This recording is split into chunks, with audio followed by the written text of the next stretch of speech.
Kągi, panašu, kad Benas Affleckas išgyvena tikrai ne pačius geriausius laikus. Praėjusią savaitę susirūpinęs 3 vaikų tėvas buvo nufotografuotas su savo buvusia žmona Jennifer Garner, kuri taip pat yra jo 3 vaikų motina, kai dėl gaisro jis evakavosi pas ją. Po kelių dienų Benas grįžo į savo 20 milijonų kainuojančius namus, žinojęs, kad jie nebuvo apgadinti gaisrų. Šios namus jis įsigijo po skyrybų su J.Lo.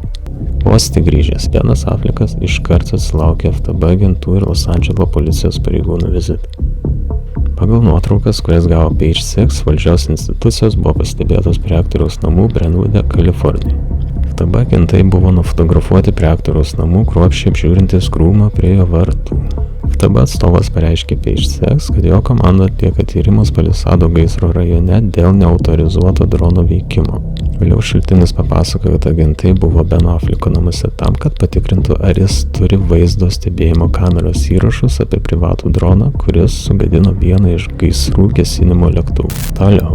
Situacija paaštrėjo dar labiau, kai po kelių dienų savaitgalį prie Beno Afflecko namų buvo pastatytas didelis karinis visureigis. Affleckas buvo pastebėtas, kaip Page Six apibūdino turintis labai emocingą pokalbį su Los Andželo policijos departamento pareigūnu, vėlgi prie savo namų. Nuotraukose Affleckas priėjo prie karinio visureigio lango su cigarete rankoje, kad pasikalbėtų su pareigūnu ir atrodė šiek tiek susierzinęs. Šaltinis Page Six sakė, kad šį kartą policija atvyko reaguoti į kaimynų saugumo trikdymo problemas dėl drono, o ne dėl Beno Afflecko.